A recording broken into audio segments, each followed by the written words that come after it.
अब जब supreme court ने बोल दिया कि ये पावर दिल्ली गवर्नमेंट को शिफ्ट कर दो, तो उस पर एलजी ने साइन करने के लिए मना कर दिया। आप सुप्रीम कोर्ट के ऑर्डर को नहीं मान रहे, आप किसके ऑर्डर को मानोगे फिर? सुप्रीम कोर्ट के ऑर्डर को जो नहीं मान रहा वो तो शायद किसी की नहीं मान सकता।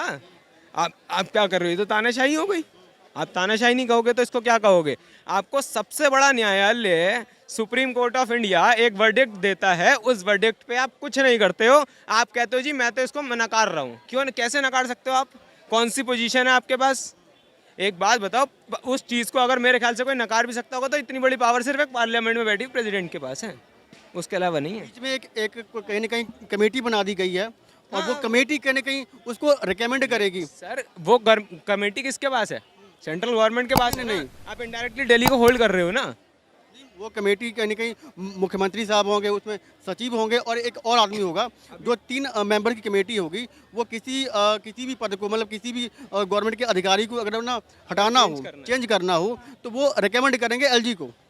उसके बाद अगर 2 बार के बाद भी कन्फ्लिक्ट पैदा होता है तो एलजी की मानी जाएगी। सर तो वही एलजी की मानी जाएगी ना, तो फिर सीएम किस बात के लिए? हम एलजी चुन लेते हैं, सीएम चुनने की दिल्ली की जनता को जरूरत क्या है? हमको एलजी चुनने के लिए आप बोल दो ना कि दिल्ली में सीएम होगा नहीं, हमको एलजी चुनना है। दिल्ली की जनता, मैं भी दिल्ली का वोटर हूँ, ओल्ड दिल्ली का ही वोटर हूँ, ठीक है। हमको आप सीधा बोल दो कि भाई हमें एलजी चुनना है, हमें सीएम चुनना ही नहीं है, हम मान लेंगे आपकी बात।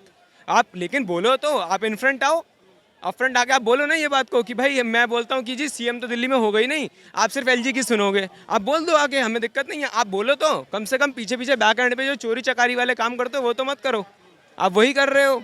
और इसमें क्या बोलोगे आप? इसमें कोई सोचने वाली बात ही नहीं है। आप सारी जाके पावर होल्ड। एक बात बताओ, जो चुनाव सीएम है, 2 करोड़ जनता ने जिन्हें वोट दिया है, उनसे ज़्यादा पावर एक एलजी को मिल जाती है जो सेंटर अपॉइंट कर देता है। ये किस बात के लिए? और गवर्नर भी नहीं, लेफ्टिनेंट गवर्नर, उनको उससे ज़्यादा पावर मिल जाती है। क्यों मिल जाती है भाई? क्या रीजनिंग है उसके पीछे?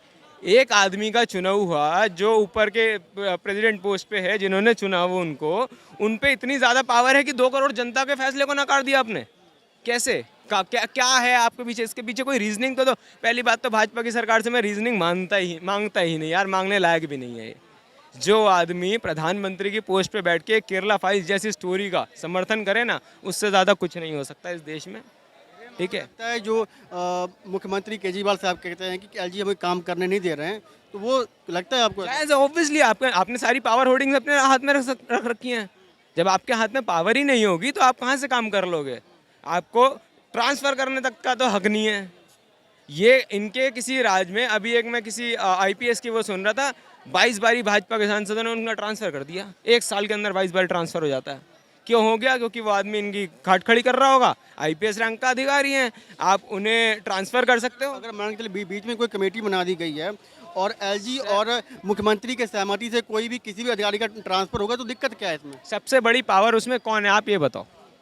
उसमें पावर सबसे बड़ी सीएम है या एलजी है, आप ये बताओ? और तो अल्टीमेटली एलजी है ना। क्यों है?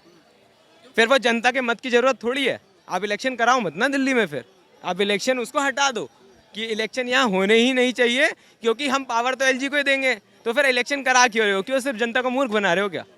आप सिंपल सी बात है ना ये, तो आप उसको हटा दो ना कि दिल्ली में जी इलेक्शन होंगे ही नहीं। अब आपने एमसीडी में क्या करा वो भी दिख रहा है। दिल्ली के साथ तो सबसे बुरा हो रहा है पूरी इंडिया में। अगर सबसे ज़्यादा बुरा हो रहा है तो दिल्ली के साथ हो रहा है। आपकी पूर्ण बहुमत की सरकार आ जाती है एमसीडी में, उसके बाद मेयर डिप्टी मेयर नहीं बनने देते। अभी तक भी स्टैंडिंग कमेटी चेयरमैन नहीं बना है कोई भी।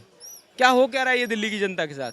आपको कोई अधिकार, आप वोट दे दो, आप सब कर लो, लेकिन जो भाजपा के हाथ में होगा भाजपा सिर्फ वही होने देगी। एमपी में सरकार आती है कांग्रेस की, सरकार कांग्रेस की बनाई जाती है, बनती किसकी है? बीजेपी की। महाराष्ट्र में सरकार आती है शिवसेना की, एनसीपी की और कांग्रेस की मिला के।